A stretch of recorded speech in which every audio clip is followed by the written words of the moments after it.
Hello, Northstar here with another Cell Singularity Let's Play. I'm doing the artificial intelligence exploration. A brief note on this, by the way. If you attempt this, don't invest in the actual artificial intelligence generator early on. It's a complete waste. It takes, and I kid you not, 50 days to pay off, which is much longer than the exploration event, which will end first. Eventually, you get things that speed that up, but it's not cost effective because you won't be earning any kind of compound interest on returns on it for a very long time. You at least want to spend quite a while doing earlier nodes, earlier upgrades before, earlier generators before you even consider upgrading that. Anyways, I suspect for those few of you who watch this, you don't just watch it for this clicker game, but maybe you do. Some of you are probably interested in idle chatter, or some of you are annoyed by I don't know. None of you folks interact in the comments or anything, so I'm always left guessing. But my guess is that it's the idle chatter that actually makes this interesting.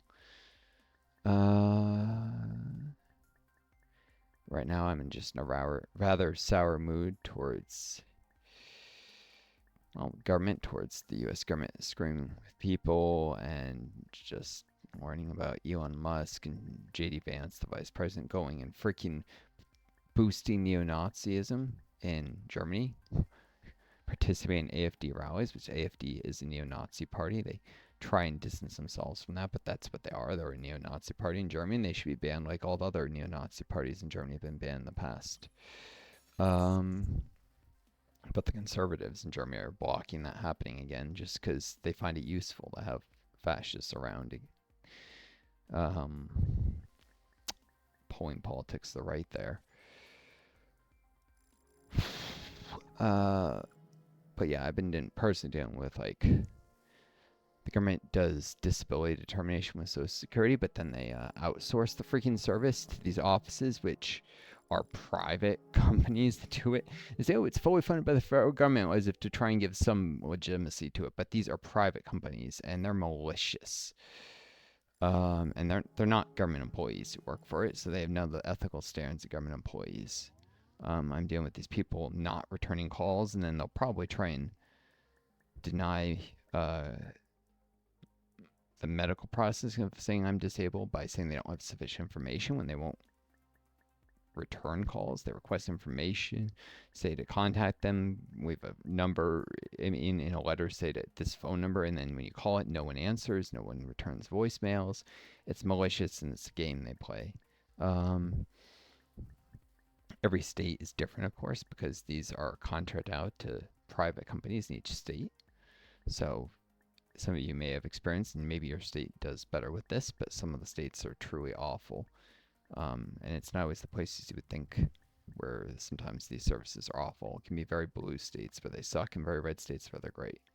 It has more to do with what company is in bed with the politicians in that particular state and how dishonest and corrupt they are. Although they all have political connections, that's how they get these contracts. Because privatization and the U.S. being always a very hyper-capitalist country that's increasingly becoming more fascistic on top of that, which the fascists were huge on privatizing everything. But actually these services have been privatized for quite a while. And it's just garbage quality of service. I also have to do with my student loan company having very, very, very, very terrible response times for anyone who tries to reach out with them, and then they just the Department of Education basically just destroyed some of the student loan income-based repayment type plans, not just the save plan that Biden created, but also the repay plan, like some others that were reducing all the IBR type plans to just 3, the 3 with the worst terms and conditions of them all. And yeah, the plan I had is being eliminated, so I don't know how it's going to affect. And I think they're eliminating all loan forgiveness that was supposed to happen after like 20, 25 years. And then normally I'd be able to get permanent complete disability forgiveness of my student loans because I am disabled with long COVID after 5 years of being disabled. But the SSI, I mean, not SSI, well, the Social Security Administration contracted a company, which, because they processed me for SSI, they're doing the medical clearance, even though SSDI, they're like fucking me on this rule that when I worked for a university, it didn't count towards payroll tax contributors, saying, oh, you don't have enough work credits. But even though they already, because of the order of operations, they're still processing medical stuff for SSI, even though my assets are too much right now. But eventually they would fall below, so I guess it actually makes sense to process. But then the private for-profit company for that is just fucking around and not actually, being reachable on the phone and intentionally trying to make it impossible to actually meet any of the conditions of having sufficient information to make decisions, so they can say we reject this medically because we have insufficient information, but you didn't even put in the request or for the information. They're supposed to send me a form, for instance, that requests access to my medical records, and I have to sign in and give back, but they haven't sent me that. And since they have to fill out parts of the form themselves, supposedly I can't just like go and get the form myself. This is bullshit, and it's meant to obstruct. Purely malicious. So I'm pissed off. I left them a few voicemails, rather pissed off. These are not government bureaucrats, and these are not good people. Anyone who would screw with people to this degree deserves to receive rather irritated voicemails saying, I know you're trying to not be reachable until you can say I have insufficient information, reject my disability claim on that, but that's bullshit, that's abuse, and if you keep doing this, I will complain to everyone, congressman, anyone I can, make as much trouble for you as possible, or you can return my call. And they'll probably still ignore me, because these are evil assholes. Nothing works on threats, cajoling, making a million phone calls, complaining to other. It's evil, and it's evil, especially that they're doing this to people who fell in great misfortune. It's not my fault that I got disabled long COVID. I got it from a roommate who didn't follow rules about quarantine in place, left me no option in the situation, and it's not like I was careless or something. My whole life was destroyed, and now it's something that's necessary for my survival, because I at least need these student loans forgiven.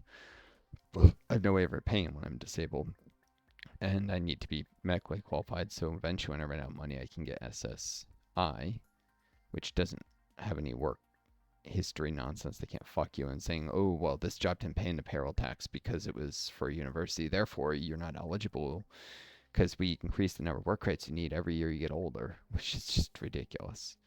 The longer they've had your money and the more of it they've already had, the more they'll require even more money from you before you to maintain eligibility. That's just a scam. And there's no interest in fixing it because neoliberals always want to undermine. Neoliberals mean neoliberalism is an ideology that encompasses really both the Democratic and Republican parties in the U.S., and when the Republicans aren't being fascists anyways. And it relies on undermining welfare systems. So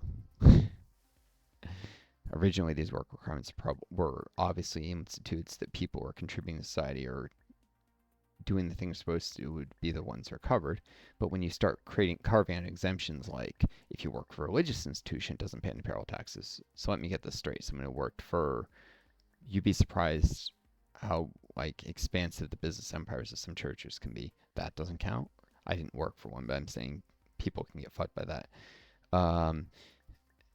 And if you work for a university while you're a student, it doesn't count. So what? So if you go to grad school, because undergrads only at most get affected for a year of their lives by this after they turn 21, because you can't even earn work credits until you're 21. So if you go to grad school for 4 years of your life, easily 5 years of your life, whatever, you're not able to earn work credits if you're working for the university, which is the only thing that's really feasible to do while you're a student. What? Even if it's work that would normally earn work credits if you were doing it for a private company, which I was a TA, for instance. I graded tests. Then later I worked for a for-profit test grading company after graduating. Same work. SSDI contributions, payroll tax for one, not for the other. Getting screwed just because I was a student for, time. Like, whereas if I'd say never gone to grad school and just grade tests for a company doing the exact same work, I would have, gotten credit. It makes no sense. It's designed to fuck over people who pursue an education and invest in themselves and discourage education. This is part of the post-Reagan era of Reagan. One of his political advisors talked about he was afraid of creating an educated proletariat. That's why they were intentionally undermining education. And then Clinton just went along with the Republicans continuing to do this. Newt Gingrich asked for this, and Clinton gave it to him in the mid-90s. This is when this rule was added in exchange for Gingrich agreeing to let Clinton put into the budget higher tax rates to balance the budget. So they cut spending and raise taxes to balance. And of course, then all the tax cuts were immediately undone. Bush Jr. got elected after Clinton. So, and yes, that was partly because Clinton put his dick where it didn't belong. But this whole game of we're all about the personal virtue of politicians, and in a very hypocritical manner, because Trump is like clearly cheated on his wives many times and no one cares. So it's just an excuse to move politics to the right. It always applies to left-wing people, but not right-wing people. It's a double standard. It's because partly the media is controlled by corporations and it represents the interests of the rich. Marx and Lenin both talked about this, how the media ultimately is just an extension of the interests of the rich who buy up newspapers, because back then all they had was newspapers, and corrupt writers and get them to say whatever the rich want them to say. And that's what free speech means, because it certainly doesn't mean the right to protest in capitalist liberal democracies. I mean, just look at how they had Trump abducted Black Lives Matter people off the streets in unmarked vans from Seattle. Just look at, what was done to Gaza protesters with students getting doxxed and their lives destroyed if they didn't wear a mask. If they wore a mask, they were expelled because you're not allowed to wear a mask on university campuses. Is ridiculous. Every excuse to prevent people from having any kind of real free speech. And it wasn't the government violating doxing. It was just these for-profit companies. The rich, the capitalists who own these companies will always find excuses to get around this, where they can get away with preventing people from having free speech. But if, say, the government tries to restrict their newspapers putting out biased misinformation, it's a violation of our free speech rights. It's a double standard. It's bullshit. Never, ever trust the rich. And if you haven't figured this out by now, capitalism is a terrible system, and it is worse than socialism. And some people like me of saying this, but the wrong side won the Cold War. The U.S. was the greater evil. The Soviet Union was most likely a lesser evil. And it sucks having to choose the lesser of two evils, but it wasn't evil because of socialism. In fact, socialism was the best thing about the Soviet Union. It was problematic because there was still a lot of nationalism and racism that, even though the Soviet Union tried to stamp it out, you see it rear its ugly head, is particularly in some of the policies of, say, Stalin during World War II, some of his generals killing Poles and stuff. And these are limited and bad, but war crimes of, a few thousand people here, 10,000 there, not on the scale of, say, the Nazis, and definitely not on the scale of the British Empire, which intentionally committed the Bengal famine, caused it to happen, starving enormous numbers of people just to deny the Japanese productive population if they managed to march as far as Bengal, which they did not in the end. So, also committing famine genocide in Iran at the same time, which there was no strategic reason for even. Which is to say, not that these things were acceptable, but that we have a double standard because capitalism always does worse. And Soviet Union was very much, some people, particularly here, Trotsky, would say it wasn't real socialism and blah, blah, blah. It was an imperfect attempt at socialism, but, well, I wouldn't go as far as the dumbass Trotskyites who would have liked to overthrow the Soviet government and institute a different, more left-wing communist government. Those who know very little about socialism probably like, more left-wing communists. What? They were literally called the left opposition, and it was a version of socialism that would have been more decentralized, more militarized at the same time, and pushed to bring about communist revolutions all around the world much more aggressively. One of the things that upset them about Stalin is that he limited any attempts at creating communist revolutions outside the Soviet Union in order to not upset the Western powers so that they wouldn't turn against him. Same with the Nazis about to invade. It was a pragmatic move, and the Soviet Union, of course, did go about instigating communist revolutions after Stalin was dead, after World War II was over. In fact, it really started it in Stalin's lifetime. So it was clear it was just a pragmatic move and not a betrayal of the revolution, because the Soviet Union went right to instigating anti-capitalist dissent and socialist revolutions as soon as World War II was over. It was just so they could survive World War II and not be genocided by the Nazis, because Nazis wanted to kill off every single Slav they could and to murder all communists, and yeah, they had to fight the Nazis. If they lost them, the world would be a much, much, much, much worse place. So yeah, not excusing the bad things they did, but the not spreading socialist revolutions all over the world, that made pragmatic sense at the time, or at least it seemed to. I would argue that the capitalists were going to hate them no matter what they did, and so they should have probably still kept quietly supporting socialist revolutions in more places. They actually did a little bit, but they should have been. The Trotskyites had a point, is what I'm saying. They were mostly wrong, but they did have a point. The correct course of action would have been probably a compromise between what the Trotskyists wanted and the Stalinists wanted in terms of compromise with the capitalists versus working to undermine capitalism.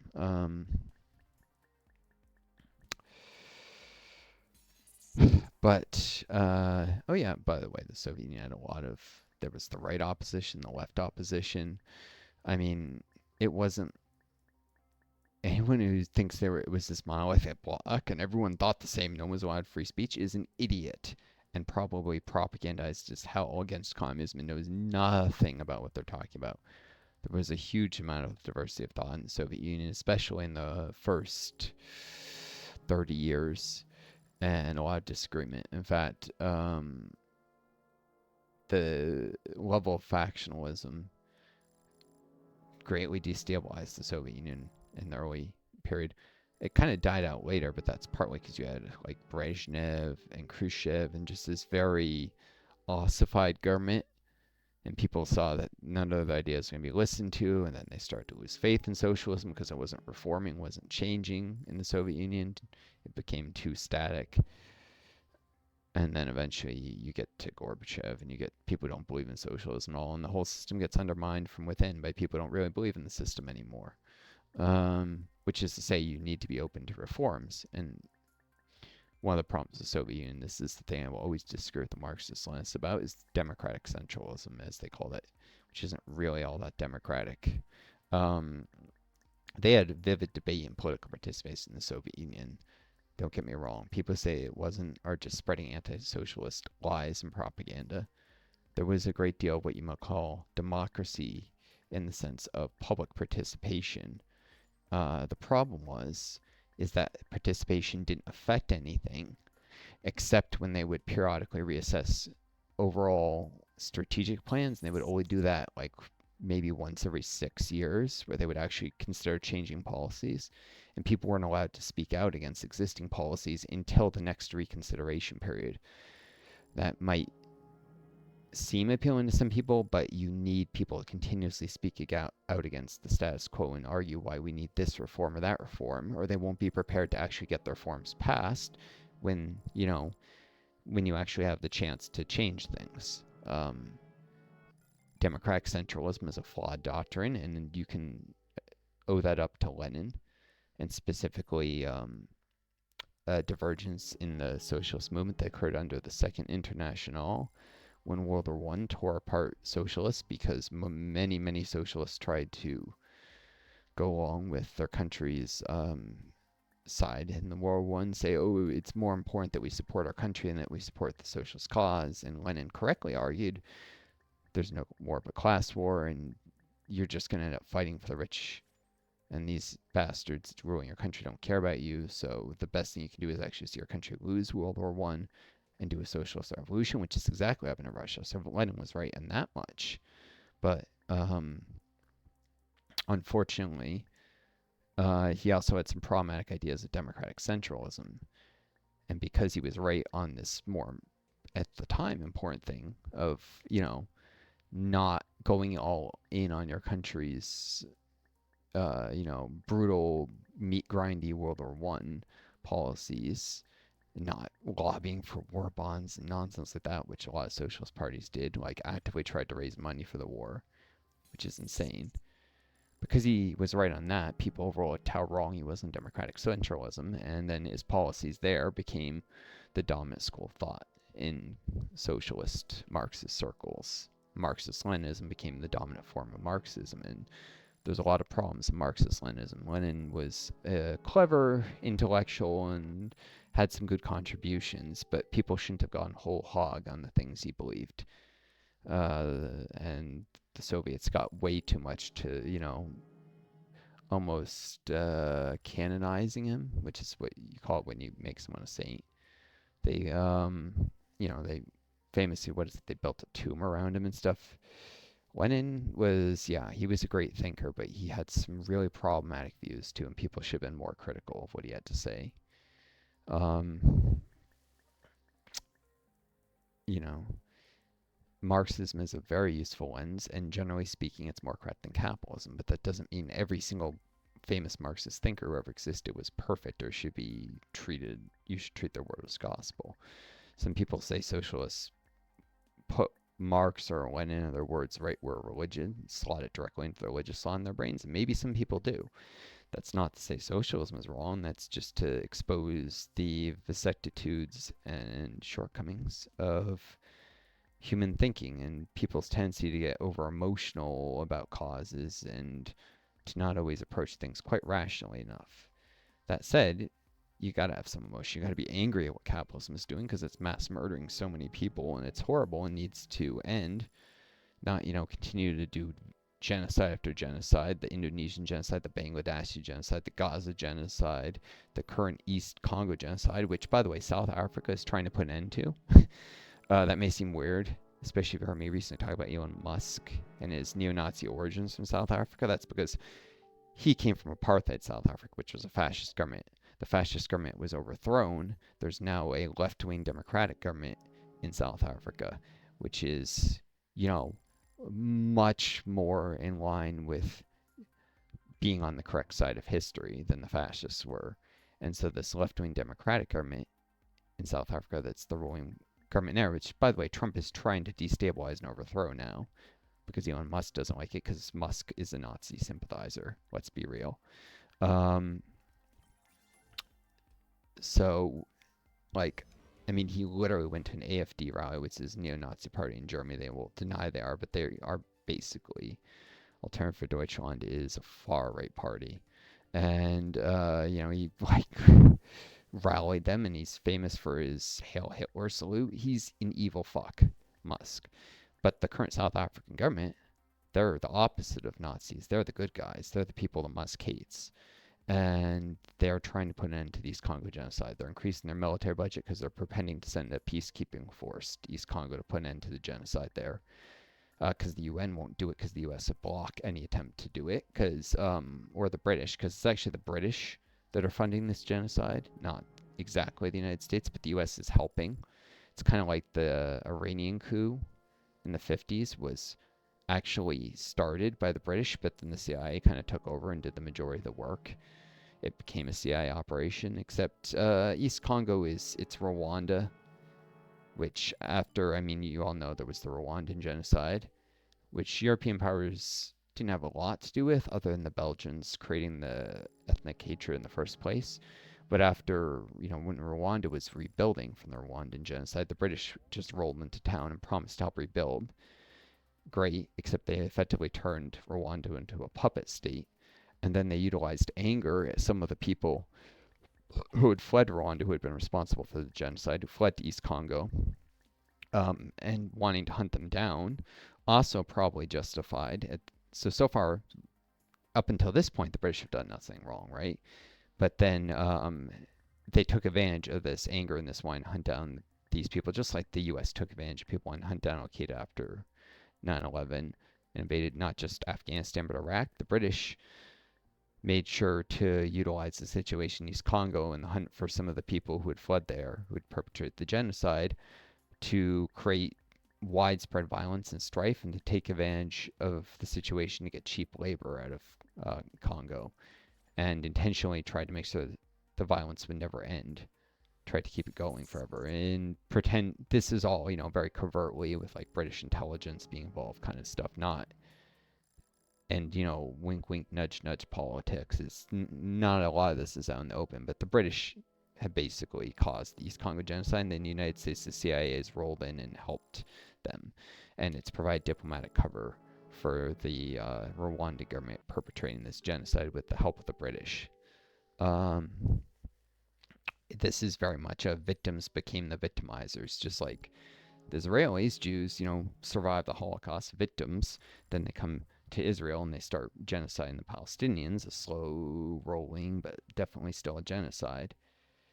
The Rwandans were victims of a genocide, and then they became the victimizers afterwards. It's one of those cruel ironies of history. Unfortunately, it's happened many times before that people were formerly victims of a genocide, then turn around and start committing genocide against someone else. Like they somehow think if they kill someone else off, it makes them strong and no one will mess with them or something. It's just very evil thinking. It just leads to, if an eye for an eye leads to a land of everyone being blind kind of, thing. So yeah, so South Africa is trying to put an end to that anyways, but it's still a genocide, and they're technically a capitalist power. So, it's a capitalist power trying to impose on us. So you can't entirely, I mean, some people say, oh, well, that's not really capitalism, but it is, because the genocide there is being fed by the British in order to get cheap labor and cheap resources. So it's capitalist interests and capitalist motivations in Britain, in the UK, that are driving the British to support this genocide. If not for corporate greed and billionaires having immense political power, the British would never be supporting a genocide. Let's be real. Ordinary British people don't want to kill Congolese people. They have no interest in that. This is the capitalist ruling class in England that are behind this. The aristocracy. It's literally still monarchy. The UK, technically a constitutional monarchy. I mean, they have their parliament and such, but you will still have nobles with titles. And some of these bastards is, these entitled nobility are often connected to the corporate world, and it's, the non-aristocrat too, but let's be real, the executive class is very much a new aristocracy. They may not be knights or lords or dukes or whatever, but they're basically fill a similar role in capitalism these days to what the old aristocracy did. And more of their children just get, so many advantages that they end up having the same level of economic and cultural dominance that their parents did. So it's more and more of a hereditary aristocracy. It's getting very much to be that way. And these are the bastards, both the hereditary aristocracy and the non-hereditary, air quote, aristocracy in the UK. They're the people who are behind this. It's not ordinary, British factory workers, McDonald's workers, whatever. They're not the ones who want a genocide. So it's capitalism, but there can still be virtue within capitalism, and the South Africa proves that with actually trying to end the genocide. Hopefully they don't have some sinister motive in trying to send peacekeeping forces, like they just want labor and resources themselves. Let's hope. That could always be the case, but no reason as of yet to think that's the case. I guess it's always good to be skeptical of military interventions, though. Um,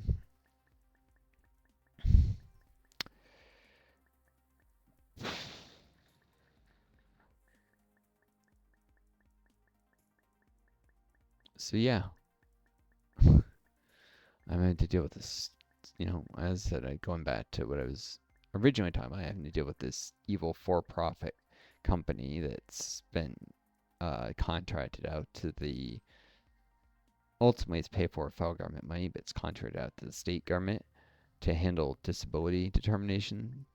And these fuckers are not returning phone calls and are just intentionally being obtuse so that they can try and not get access to the medical records that will show that, very clearly I have long COVID disabled, and, you know, experts at a top clinic on long COVID fully endorse this fact.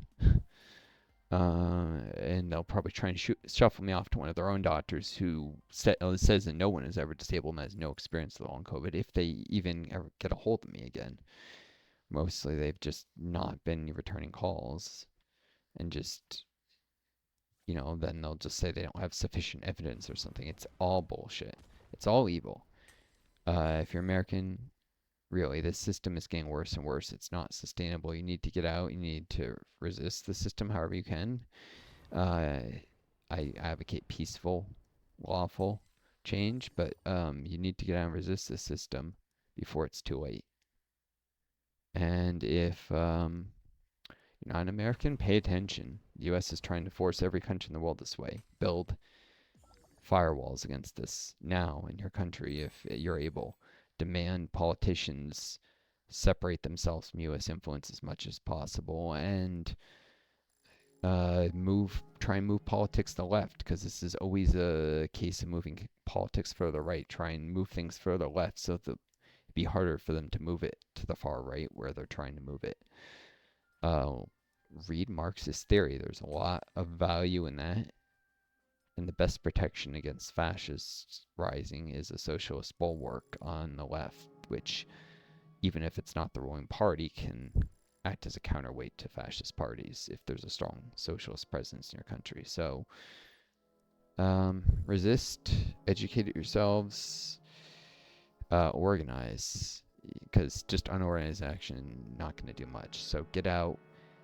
If you're in America, Democratic Socialist America, some chapters are great, some are terrible, but connect with them. If you're near one of their chapters, there's also the Party for Socialism and Liberation, although they are Marxist Leninists who believe in democratic centralism, which I just explained is deeply flawed. But you can learn how to organize with them, even if you don't stick with them in the long run, or maybe you decide that they're right and I'm wrong about democratic centralism. I'm not going to be dogmatic about this. I've already been too close to dogmatic already. Yeah, DSA, PSL, go, find people, organize with them, learn, make connections, because it's those human connections and that organizing that will actually enable you to mount effective resistance. If you're in Europe or something, your own country has socialist parties, connect with them, help them become strong enough to resist the fascist onslaught, to be able to mount an effective defense in the legislature, and actually be able to hold protests that are large enough to put on counter pressure and that kind of thing. They need members. Socialist parties don't have enough members. Well, anyways, I wish you all the best. Take care of each other, be kind to yourselves, and may you always find a gangster to lead you home. Until next time, this is Northstar. Adieu.